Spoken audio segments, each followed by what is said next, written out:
Welcome back to Cinematic Recaps. Today we dive into the 2025 magic thriller, Now You See Me, Now You Don't, directed by Ruben Fleischer. Massive spoilers ahead, so buckle up folks. A decade has passed since the world last saw the legendary Horseman.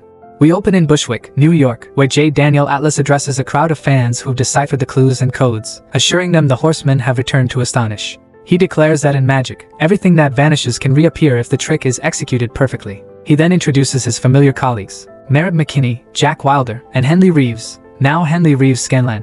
At a nearby bar, June questions Brett Finnegan, a skeptic who doubts the Horseman's continued brilliance. She points out the crowd is full of pickpockets, warning him to guard his supposedly gold phone.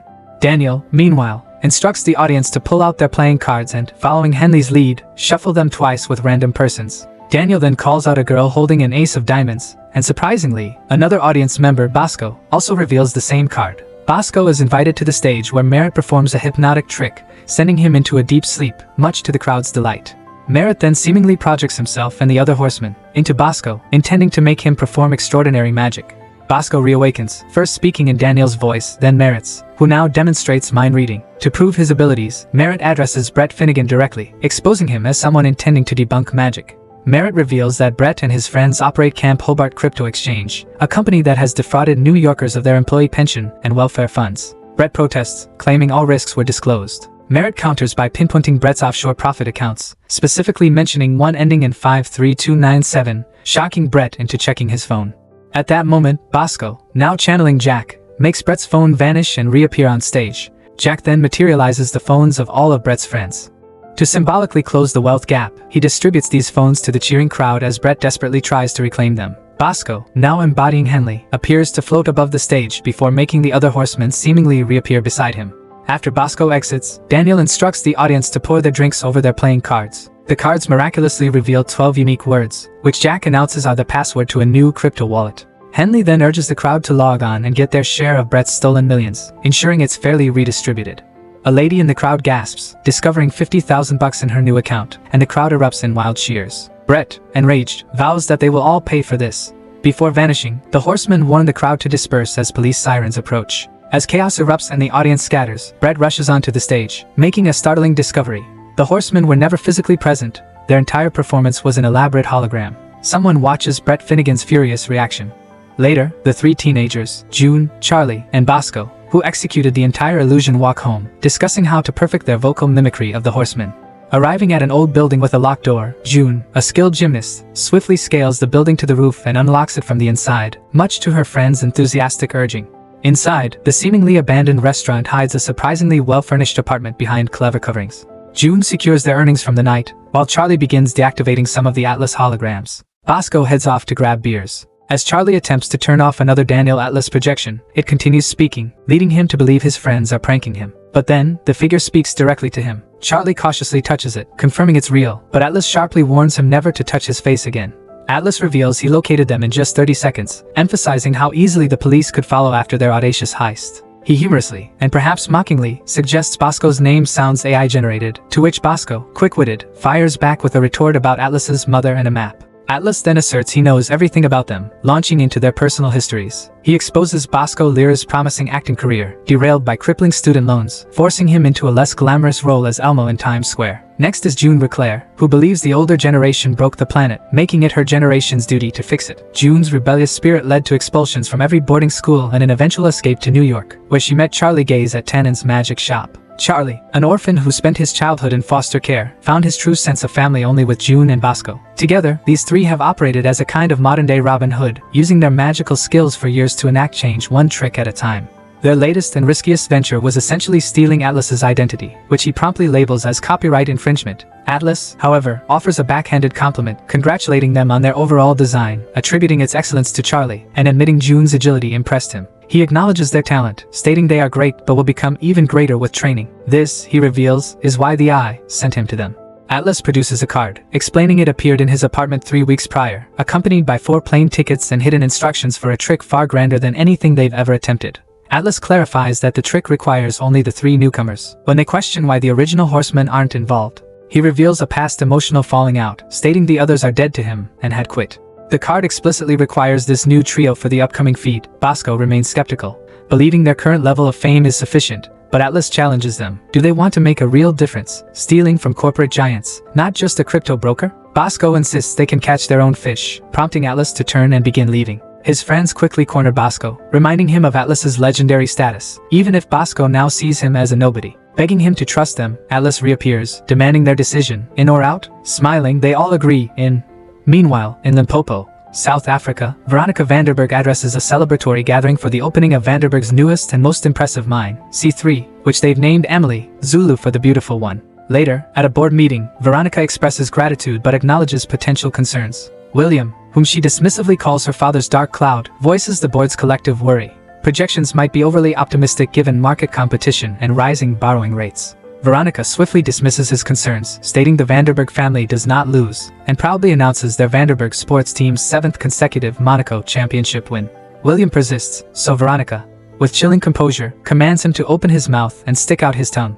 She then places a 55-carat diamond into his mouth, explaining its immense value and the fatal risk it poses. It could tear his throat, causing him to bleed to death before paramedics could arrive. She adds that the WDC will pay $3 million for it, though William considers it priceless. This single, brutal act silences all other board members, securing their unanimous agreement. Back in Antwerp, Atlas urgently briefs his new crew. They have just 3 days to prepare an illusion designed to outshine even their debut trick. He reveals their target, the heart diamond, the most valuable jewel in history, which serves as the very foundation of the Vanderburg Mining Corporation. This priceless diamond is secured within the family's vault, located 70 stories underground in the Arabian desert. Access is strictly controlled via a single elevator, continuously monitored by armed guards, ensuring no one outside their most trusted personnel has ever entered. The diamond is scheduled for transfer to Antwerp in 3 days to bolster credibility and inflate prices for their new discoveries. With the entire world watching its movement, the new recruits are puzzled by the diamond's significance, so Atlas explains, for decades, Peter Vanderburg and his family have been using inflated diamond sales to launder money for arms dealers, human traffickers, and warlords globally, essentially empowering the world's worst criminals. He reveals that the person who sent them the Eyes tarot card is among the few still dedicated to justice. Stealing the heart diamond, Atlas declares, is their chance to drive a stake through the heart of the devil. Meanwhile, in a luxurious hotel, Veronica prepares for the evening's grand gala. She instructs her guard to confirm the British photographer, Mark Schreiber, and cancel all others, insisting her company has nothing to hide. Her private line rings, and a deep, unsettling voice begins to sing. Dismissing everyone, she demands to know how he obtained her number. The caller directs her to a storage unit. Inside, she finds a familiar stuffed animal, and the voice asks if she recognizes it. It belonged to a boy who died 15 years ago, and the caller insists Veronica knows exactly what she did. He declares that 15 years ago, she took what her father loved most, and now the same will be done to her. He demands the heart diamond, threatening to expose her true nature to the world if she refuses. Veronica defiantly ends the call, reiterating that she has nothing to hide.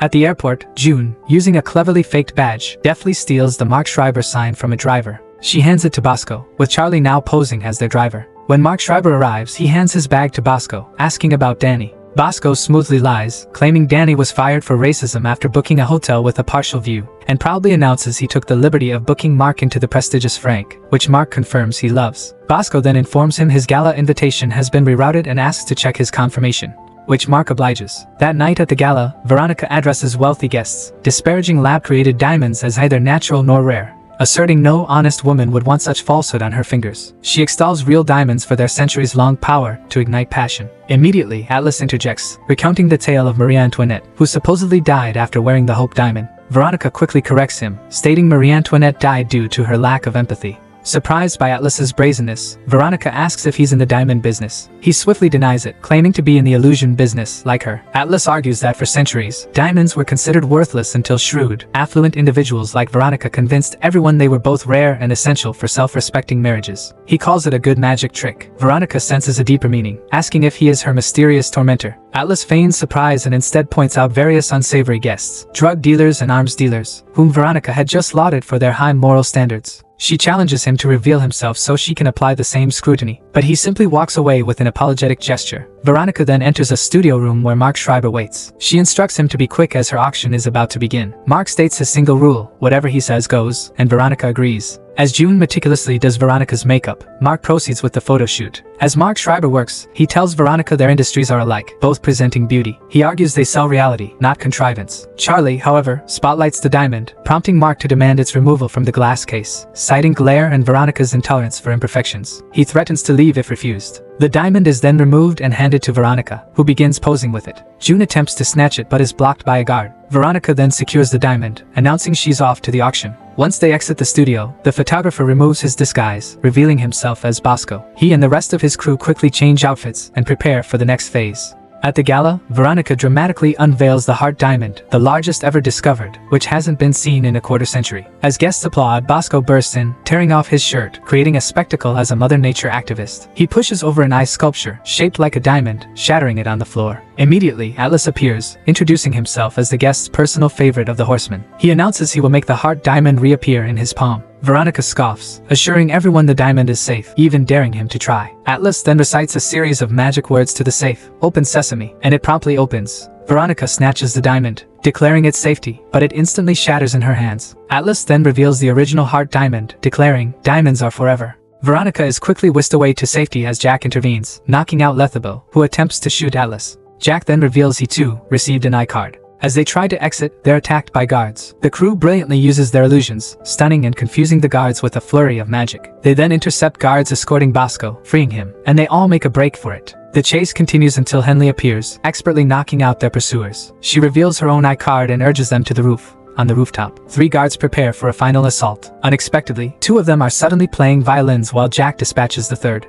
Merritt arrives, jokingly challenging Atlas to hypnotize 3 dudes in Belgium, then welcomes Henley before Jack reminds them they must go. They rush to a helipad where a helicopter is prepared for takeoff and quickly board. The remaining guards are temporarily blinded by strong lights, only to realize the helicopter was a sham, a distraction. The crew safely lands on a boat as police sirens converge on the scene. Later, Veronica and Lethabo discover the magicians didn't swap the diamond itself, but rather exchanged the entire display case while they were in the studio. A replay sequence reveals the meticulously planned behind-the-scenes mechanics of their entire magic trick. Every step was executed perfectly, yielding successful results, with the exception, of course, of their chaotic escape plan. Veronica, furious, vows retribution. Just then, Mark Schreiber casually walks in, asking what he missed. On the escape boat, Bosco finds the heart diamond less impressive than expected. Atlas introduces his new crew to the original horsemen as the kids who deepfake their show. Atlas then pointedly asks about Henley's new family life, a dig at her leaving the group. Henley fires back, explaining she was 6 months pregnant and felt unsafe. The horsemen descend into a heated argument, dredging up old grievances. Merritt hands his iCard to Atlas and prepares to leave, with Jack quickly following, citing another gig. June and Charlie intervene, delivering a powerful pep talk and asking for the real reason behind the original group's breakup. Merritt finally explains, I wanted them to expose a Russian arms dealer, but a critical mistake led to the capture of their friend, Dylan Shrike, who now languishes in a Russian prison. Henley, clearly devastated, had no prior knowledge of this. Bosco, seemingly oblivious, yawns, calling it a bummer, which enrages Merritt. He demands to know why Bosco and his friends are even there, to which Atlas simply states, because I wanted them to. Now possessing the $500,000,000 heart diamond, the combined group is unsure of their next move. At that moment, Charlie aligns all 4 iCards, revealing a map, a hidden clue accessible only when all horsemen are united. Initially unmotivated to collaborate, June delivers another inspiring pep talk, reigniting excitement. The map directs them to Chateau Roussillon in France. The new trio begins taking photos, but Atlas warns against it, citing evidence. They arrive at a mysterious door. Jack searches for a keyhole, but June steps in, solving a complex puzzle to open it. Inside, they discover an array of ancient magical artifacts. They hit a dead end, trying every trick they know, until Charlie once again proves his ingenuity, solving part of a puzzle for a second door. As they brainstorm a code, Charlie correctly identifies it, a book titled The Discovery of Witchcraft, published in 1584. He inputs the numbers, revealing a hidden room. As they explore, a man's voice explains the chateau's purpose. From behind a mirror, Thaddeus emerges, greeted warmly by Henley and Merritt. Jack suspects he sent the tarot cards, but Thaddeus denies it, claiming he's abandoned such foolishness, now only performing magic for his grandchildren. However, he admits he received a card weeks ago, instructing him to prepare the chateau for 7 soon-to-be fugitives. Thaddeus believes the Eye's true objective is hidden within the chateau itself. He explains the chateau was once their home. In 1943, the Allies sought military miracles, enlisting talented magicians. Jasper Maskelyne famously built a fake city with mud, cardboard, lights, and inflatable tanks to deceive the Germans. Their mission now is to uncover why the Nazis needed the diamond. Back in Belgium, Veronica gives an interview, branding the horsemen as thieves posing as anti-capitalist entertainers. Before leaving, she insists they unfairly targeted her company, daring anyone to inspect their books and challenging police to capture them. Inside her car, she reads an Interpol article suggesting the heist was an inside job due to the thieves knowing blind spots. Her phone rings, it's the strange voice again. She immediately accuses him of sending the horseman to steal her diamond. The mysterious voice denies sending the horseman, urging Veronica to retrieve the diamond. He challenges her to meet in Abu Dhabi within the week, which he calls neutral ground, promising to present his evidence against her there. After the call, Veronica sees an article confirming the horseman's presence in France and immediately orders Lethabo to instruct French police to deliver their heads on a platter. In the chateau, Henley and Charlie search for clues. Charlie explains his role as the behind-the-scenes architect for their illusions. Elsewhere, Atlas and Bosco, still at odds, discover an upside-down room. Bosco, viewing Atlas as a control freak, rotates a painting, which, to their surprise, causes the entire room to rotate with it. Merritt finds himself in a room designed to simulate being underwater, while Jack and June explore a music room. June encourages Jack, reminding him the others look to him for leadership. Atlas, frustrated by Bosco, throws a packet of cards, challenging him to prove his worth to the eye. The two engage in a magic battle, showcasing their skills. Thaddeus joins them, revealing their location is a final resting place for magical relics. The other horsemen arrive, each briefly displaying their unique magical talents. Henley, Charlie, Jack, Merritt, and finally June, representing her generation's magic. The impromptu show culminates in rekindled rivalry between Bosco and Atlas. Jack, cutting through the competition, refocuses everyone on their mission. Charlie, ever the genius, suspects the portrait of Jasper Maskelyne is fake. Reaching behind it, he retrieves a bundle of old papers. These documents are an encyclopedia of Nazi war criminals, including Veronica's father, Peter Vanderberg, who amassed wealth by laundering their dirty money. Veronica inherited and continued using this criminal network. The group still struggles to understand the Eye's ultimate goal. Thaddeus clarifies, the Eye wants them to unmask the Vanderbergs, bringing down 2 generations of criminals with a single, audacious sleight of hand. He mentions online rumors surrounding Veronica's mother's suicide 15 years ago, and a suspicious car crash that killed their housekeeper and his son a week later, suggesting foul play, though nothing was ever proven. As they consolidate their findings, police sirens wail outside the chateau. Thaddeus orders them to split up and find an escape route. Police officers storm the chateau. The commander alerts his men that the diamond is the size of a bocce ball. Atlas and Bosco are cornered in the rotating upside-down room. As police move to cuff them, Bosco swiftly rotates the painting again, disorienting the officers. Meanwhile, Jack and June are battling in the music room. Throughout the chateau, the horsemen frantically search for an exit, evading capture. Thaddeus finds himself cornered by police. Merritt attempts a rescue, performing a quick magic trick to create an escape, but not before an officer shoots at Thaddeus.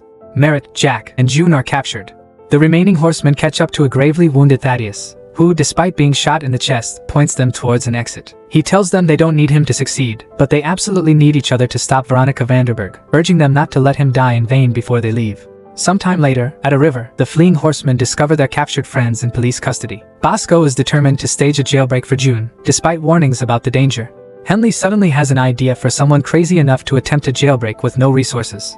At the police station, Veronica visits Merritt, expressing mock sympathy for Thaddeus's death. Merritt, however, vows to bring her down, declaring she's made everything deeply personal. Veronica, strangely amused, claims her father would have admired Merritt, recounting a trick he taught her at age 5, making a red handkerchief vanish and reappear from his mouth. She reveals she practiced it for months, hoping to gain her father's affection, but admits she's never truly loved magic. She dismisses Merritt as a con artist, insisting neither of them has psychic abilities and that he will tell her everything she needs to know. Merritt assures Veronica he won't reveal anything, but instead states people wear their life stories on their faces. He begins describing her life, probing her daddy issues and suggesting her mother committed suicide out of desperation for her father's attention. Much like Veronica now seeks it. He notes a slight tuck of her ear, interpreting it as a clue that her father's attention was elsewhere. Merritt speculates on an affair with a housekeeper, contrasting it with the mother's suicide, and dismisses the idea of cut car brakes as too crude. This final jab triggers Veronica, who angrily calls him pathetic and storms out. Simultaneously, a drunken woman is brought into the station. As she's moved to her cell, she cleverly spills alcohol on the floor, then fakes a fall, breaking her arm and screaming for an officer to get help. While the officer is distracted, she immediately gets to work. Veronica, meanwhile, attempts to take June into her custody, but the commotion provides June with a window to slip away, prompting a frantic search. The drunk woman then breaks into Jack's cell, removes her disguise, revealing herself as Lula, their old companion. She expresses annoyance at being left out, but Jack desperately tries to explain. The duo then frees Merritt. A guard confronts them during their escape, but Lula quickly lights a match, starting a small fire on the alcohol-soaked floor. Lula outlines their escape plan, including Jack hotwiring a car, while Merritt is tasked with rescuing June. He navigates the fire, and knocks out the guard. Jack and Lula make a dramatic, romanticized exit. June, displaying her impressive gymnastic skills, evades multiple police officers. Merritt arrives just in time to save her from Lethabo. A fight ensues. Merritt's hypnotic tricks prove ineffective on Lethabo, forcing him to resort to suffocating him. Veronica and several officers then appear, recapturing Merritt. Later that night, the magicians regroup at a barn. They share a bittersweet reunion, relieved to be together but saddened by Merit's recapture. Lula, cutting to the chase, asks if the eye contacted the original horseman personally and questions why she wasn't called sooner. The women in the group express amazement at having 3 female magicians present, jokingly wondering why the universe hasn't folded in on itself. Charlie, ever the genius, reveals another clue. Veronica will be in Abu Dhabi that weekend for her company's motorsport team's new car unveiling. Charlie proposes this is their chance to free Merit and expose Veronica. Atlas, however, vehemently disagrees. Having lost Dylan Shrike, he refuses to risk another friend. His plan is simply to swap the diamond for Merit's freedom. Lula immediately sides with Charlie, advocating for both goals. This sparks a heated argument, with Atlas and Henley on one side, opposing the others, regarding the best course of action. Charlie, cutting through the bickering, delivers a heartfelt speech about his journey and dream to join the Horsemen. United by his words, the group finally agrees on a common path. Later, en route to Abu Dhabi, they finalize their incredibly complex plan for a grand show, recognizing that a mere minute's delay could lead to disaster, with only a 0.001% chance of success. Bosco and Atlas, surprisingly, now seem to get along. Upon arrival in Abu Dhabi, an announcement introduces the 4 horsemen, including Lula, promising to return the stolen heart diamond to its rightful public owners. Atlas receives a call from Veronica, who, noting their proximity, proposes a deal. The heart diamond in exchange for Merit, executed publicly without a hint of magic. The horsemen arrive at the Yas Island, where Veronica is giving a speech. Lula observes Veronica's commanding presence. Outside, June steals a badge for Bosco to aid their plan. Inside, Veronica instructs a technician to verify the diamond's authenticity as the horsemen walk in. She hopes for a clean exchange and no future encounters. Charlie and Bosco approach the sports car for photos. A guard initially objects, but June's disguised voice over the phone, mimicking Veronica, quickly makes him cooperate. Simultaneously, Atlas hands the heart diamond to Veronica's goon, who confirms its authenticity. Immediately, Merit is released, and the group shares a brief, emotional reunion. However, the reunion is shattered by the roar of Veronica's sports car engine. Bosco, now at the wheel, tears through the streets, evading struggling guards. The horsemen suddenly fall through a trapdoor into a box. Below, Veronica appears, gloating that she now has both her diamond and the horsemen under lock and key. Sand begins to rapidly fill the box. She explains that to the world their deaths will appear as a failed magic trick. Inside, they frantically try to call June, but there's no service. Concluding escape is impossible, they resign themselves to death as the sand rises. At the same time, Veronica speeds away, contacting the mysterious voice, proclaiming she has what he needs. The voice instructs her to meet where the heart resides, the vault. Bosco continues his wild escape through the streets, pursued by police, while his friends in the box run out of time and options. Inside the rapidly filling box, the horsemen apologize to each other. Merit's comment about being buried alive sparks a crucial idea. From old magic tricks, they recall that wet sand is heavier and can break glass. They spot a pipe above the box and realize if they can break it, the water will saturate the sand, ultimately shattering their prison. Jack, using Merit's belt, hooks the pipe, pulling himself down with all his strength. The pipe breaks, and water gushes in. Bosco, meanwhile, escapes his police custody by cuffing the Interpol agents in their van, bringing it to an abrupt stop and majestically walking out. Back in the box, water fills faster than anticipated, threatening to drown them.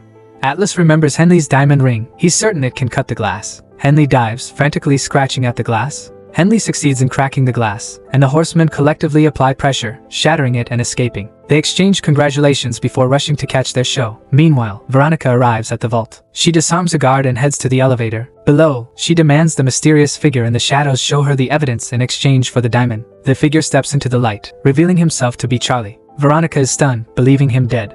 "Now you see me," he declares, then performs the classic red handkerchief trick her father cherished. A trick she taught him. Veronica insists she didn't know he'd be in the car. Charlie recounts the crash. When their car hit the water, he couldn't unbuckle his seatbelt, and their mother freed him with her last dying breath. Their father, consumed by shame, never acknowledged Charlie as his son, which ultimately led their mother to her grave. Veronica, now filled with remorse, accepts the diamond as Charlie's and hands it to him. As she turns to leave for the elevator, she spins back and shoots him. Charlie reawakens as she reaches for the diamond, spitting out the bullet.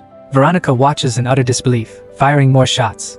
Suddenly, the entire scene is revealed to be on stage, part of the horseman's grand illusion. Charlie introduces his friends, June Reclaire and Bosco Lira, and the 5 original horsemen, crediting them all. Merit expresses delight at being part of the trick. Charlie then explains the elaborate illusion to the audience, revealing the truth about Charlie Vanderberg, who cheated death, landed in New York, and meticulously recruited each horseman for his revenge. He and his friends planted the evidence in the chateau. As the crowd cheers, Merit mocks Veronica. who still insists he's a sad and pathetic man. She struggles to comprehend how Charlie pulled it off. He explains they exploited her assumptions. The car was a truck, the vault was smoke and mirrors on stage. She grabbed a gun loaded with blanks from Bosco, and her elevator simply rolled onto the stage, never going underground. The entire world has witnessed her deception.